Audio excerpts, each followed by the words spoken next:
Good afternoon dear student.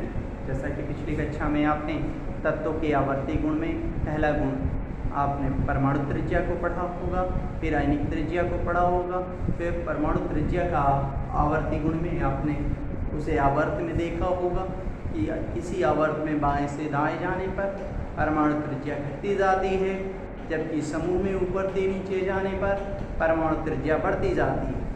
उसके कारण को भी देखा होगा। अब हम आप शुरुआत करते हैं नए टॉपिक, जिसमें आपका अगला आवर्ती गुण होगा तीसरा आवर्ती गुण, क्योंकि दो आवर्ती गुण आपने पढ़ा, एक परमाणु त्रिज्या और दूसरा आयनिक त्रिज्या। आज शुरुआत करते हैं आयनन विभव। आयनन विभव इसे कहते हैं आयनाइजेशन पोटेंशियल। आयनाइजेशन पोटेंशियल या आयनन ऊर्जा।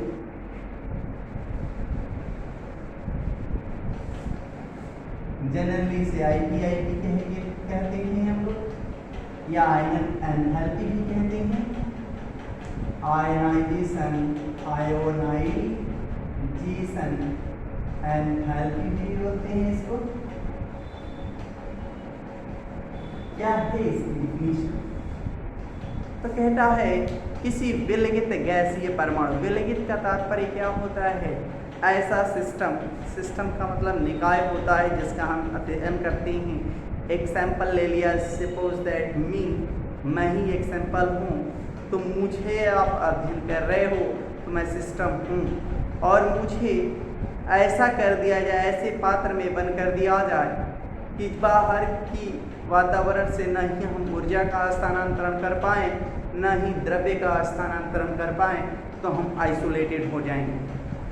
तो कहता है किसी विलगित गैसीय परमाणु, तो कोई परमाणु लेते गए हैं, गैसीय परमाणु लेते हैं, जैसे जो या कहते हैं एनवायरमेंट से नहीं एनर्जी का ट्रांसफर करता है, नहीं मैटर का ट्रांसफर करता है। मैं उस तरह के एलिमेंट, गैसीय एलिमेंट की बात कर रहा हूँ। तो किसी विलगित गैसीय परमाणु के बाह्यतम कोश से एक इलेक्ट्रॉन निकालने के लिए जितनी ऊर्जा की आवश्यकता होती है, उसे प्रथम आयनन ऊर्जा कहते हैं। फिर तो सुन लें, किसी विलगित गैसीय परमाणु के बाह्यतम कोश से एक इलेक्ट्रॉन के निकालने के लिए आवश्यक ऊष्मा की या आवश्यक ऊर्जा की मात्रा को ही प्रथम आयनन ऊर्जा कहते हैं। इसी प्रकार यदि हम दूसरा इलेक्ट्रॉन निकालेंगे उसे द्वितीय आयनन ऊर्जा कहेंगे, और तीसरा इलेक्ट्रॉन निकालेंगे तो उसे तृतीय आयनन ऊर्जा कहेंगे। और एक बात याद रख लें कि जो प्रथम आयनन ऊर्जा होगी उसका मान द्वितीय आयनन ऊर्जा से कम होगा, और द्वितीय आयनन ऊर्जा का जो मान होगा वो तृतीय आयनन ऊर्जा के मान से कम होगा। मतलब सबसे ज़्यादा तृतीय आयनन ऊर्जा का मान होगा, फिर द्वितीय ऊर्जा का उससे कम, और प्रथम आयनन ऊर्जा का सबसे कम होगा। आयनन का मतलब ही होता है आयनाइजेशन करना। उसमें से एक इलेक्ट्रॉन निकाल देंगे तो उस पर क्या चार्ज आएगा? प्लस चार्ज आ जाएगा। कहने का तात्पर्य, परिभाषा को फिर से लिख देते हैं हम, किसी विलगित गैसीय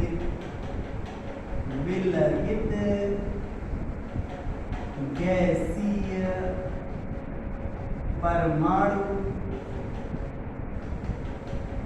के बाह्यतम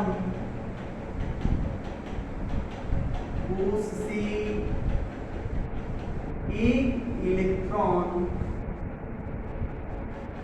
निकालने के लिए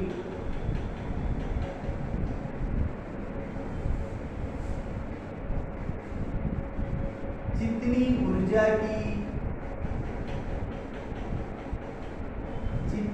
ऊर्जा की आवश्यकता होती है,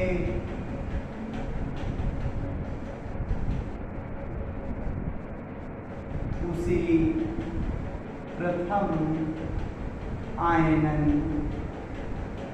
ऊर्जा या प्रथम आयनन विभव, फर्स्ट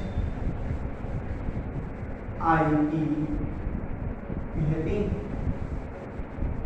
Ti से IP150। जैसे माना कोई गैस की परमाणु मान लिया A है और उसके वह तंतु से हमने एक इलेक्ट्रॉन निकाल लिया, A+ बन गया एक इलेक्ट्रॉन। ये क्या है? गैस की परमाणु है, गैस की परमाणु है। कितनी ऊर्जा आपने दी तो एक इलेक्ट्रॉन निकला, तो जितनी ऊर्जा आपने जोड़ी वो है फर्स्ट आयनाइजेशन ऊर्जा। कहता है फिर A+ में से भी एक इलेक्ट्रॉन निकाल दे, गैसीय परमाणु ये भी है, आयन है, तो दूसरी ऊर्जा हो जाएगी द्वितीय आयनन ऊर्जा। आयनन विभव की बात होती है, P2+ 2 electron, sorry 1 electron. P2+ हो, ये भी गैसीय परमाणु हो, और इसमें से और इलेक्ट्रॉन निकालने की बात आ जाए तो हमें तृतीय आयनन ऊर्जा की आवश्यकता पड़ जाएगी। P3+ गैसीय परमाणु है, एक इलेक्ट्रॉन निर्गत हो गया।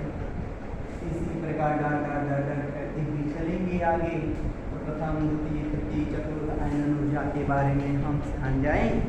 और क्या बतला दिया?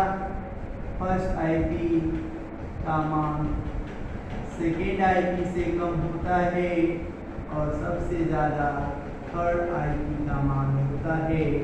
आयनन ऊर्जा का, आयनन विभव का बढ़ता क्रम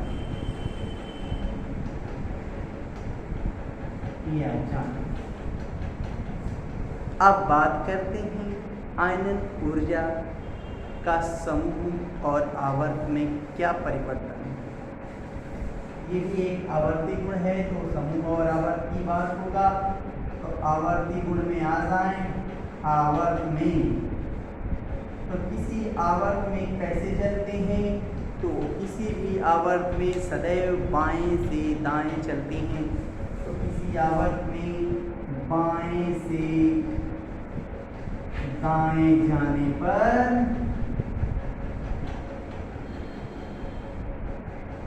सामान्यतः जनरली IP का मान बढ़ता है। मतलब कुछ न कुछ इसमें अपवाद है। जैसे हम द्वितीय आवर्त के तत्व में बात करें तो द्वितीय आवर्त के तत्व ले लिए साइन। तो कहता है lithium, beryllium, boron, carbon, nitrogen, oxygen, fluorine, ये द्वितीय आवर्त के तत्व हैं। इनके आयनन ऊर्जा का मान भी लिखते हैं इलेक्ट्रॉन वोल्ट में। आयनन ऊर्जा कैलकुलेटेड वैल्यू हम बताते हैं। इलेक्ट्रॉन वोल्ट में क्या होगा? इसका है 5.4 वोल्ट, इसका मान है 9.3 वोल्ट, इसका 8.3 वोल्ट, इसका 11.3 वोल्ट, इसका 14.6 वोल्ट, इसका 13.6 वोल्ट, इसका 17.4 वोल्ट और इसका 21.6 वोल्ट। दिख रहा है अनुमान आपको? सारे मान हमने लिखे। ये आप देख रहे हैं बेरिलियम और नाइट्रोजन के मान में भिन्नता दिख रही है। इसके मान से इसका मान अधिक है, सही बात है।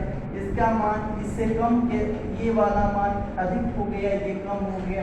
होना तो चाहिए था बेरिलियम का, बोरान से कम होना चाहिए था, क्योंकि जनरली बाएं से दाएं जाने पर IP का मान क्या होता है? बढ़ता है कहा गया है। इसीलिए जनरली शब्द का प्रयोग कि कुछ अपवाद हैं। ऐसा क्यों? तो उसके बारे में भी हम बतला लेंगे। तो वास्तव में क्रम क्या हो जाएगा? तो क्रम ये हो जाएगा, लिथियम के बाद आपका बोरान, बोरान से फिर बेरिलियम, बेरिलियम के बाद आपका कार्बन, कार्बन के बाद आपका ऑक्सीजन के बाद नाइट्रोजन, नाइट्रोजन के बाद आपका फ्लोरीन और सबसे हाइड्रोजन। तो क्रम तो ये है, जनरली इस तरह कह दें तो भी सही हो जाएगा।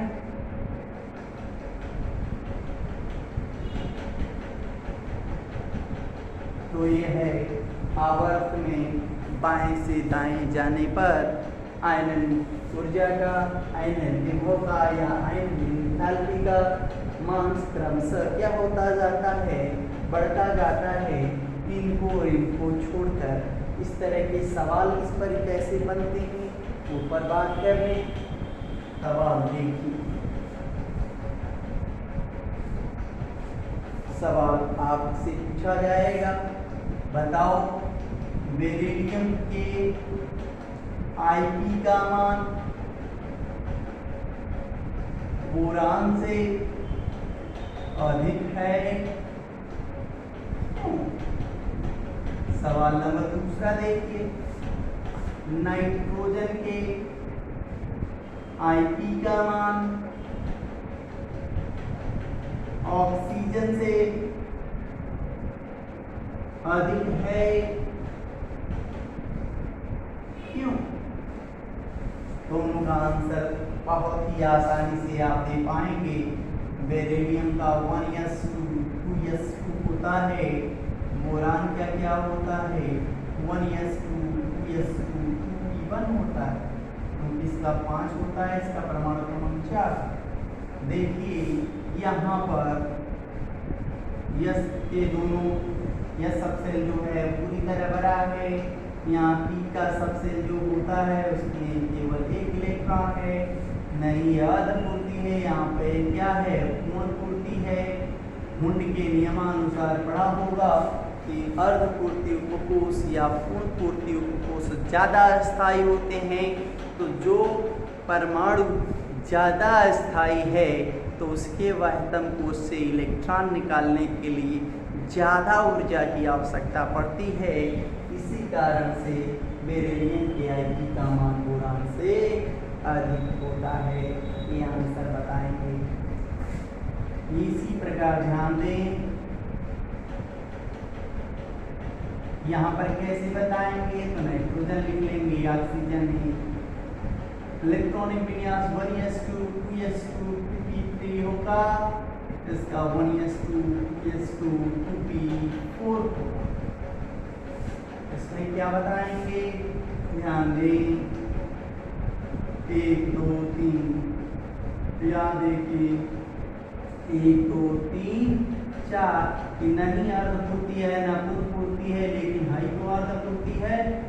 याद करिए अर्धपूर्ति उपकोष या पूर्ण पूर्ति उपकोष ज़्यादा स्थायी होते हैं। इसी कारण से नाइट्रोजन में से इलेक्ट्रॉन निकालने के लिए ज़्यादा ऊर्जा की आवश्यकता पड़ती है। ज़्यादा ऊर्जा की आवश्यकता पड़ती है तो ही उसे आयनन ऊर्जा कहते हैं। तो नाइट्रोजन का आयनाइजेशन पोटेंशियल का मान ऑक्सीजन से अधिक होता है। ये आप आंसर दे पाएंगे। बात आगे करते हैं। अब आवर्त की बात हो गई, चले समूह में भी बात कर ले भाई।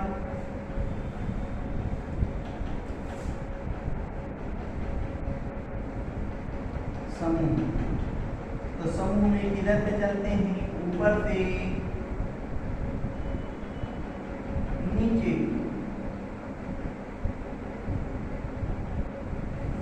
जाने पर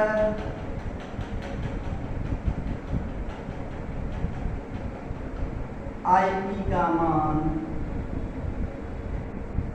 घटता है। तो सर एग्जांपल ले लीजिए, hydrogen, lithium, beryl, lithium, sodium, potassium, rubidium और सीजियम। इसका जो मान होता है उस मान की कड़ी इलेक्ट्रॉन वोल्ट भी देख लें।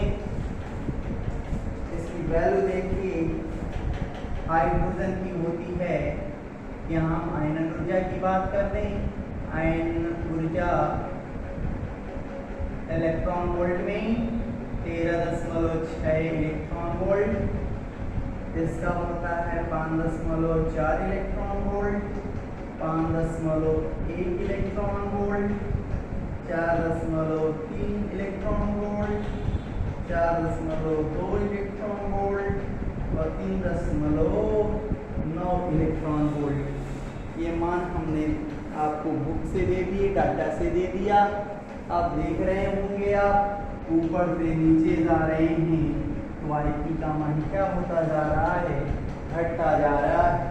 आप कहो कि सर इन दोनों का कारण क्या है, तो कारण होता है Z effective is directly proportional IP। हमने आपको पिछली कक्षा में बताया है प्रभावी नाभिकीय आवेश का मान बढ़ने के साथ साथ IP का मान क्या हो जाएगा, बढ़ जाएगा। तो प्रभावी नाभिकीय आवेश का मान आवर्त में आप चलते हैं बाएं से दाएं तो बढ़ता है। तो इसी कारण से यहाँ पर देखा होगा इसी आवर्त में बाएं से दाएं जाने पर IP का मान बढ़ रहा है और Z इफेक्टिव का मान ऊपर से नीचे जाने पर घटता है क्योंकि कोषों की संख्या बढ़ती। इसी प्रकार समूह में ऊपर से नीचे जा रहे हैं तो Z इफेक्टिव घट रहा है तो IP का मान भी क्या हो जाएगा, घट जाएगा। इसको आप अपने बुक से पढ़िएगा अच्छे से और पढ़िएगा।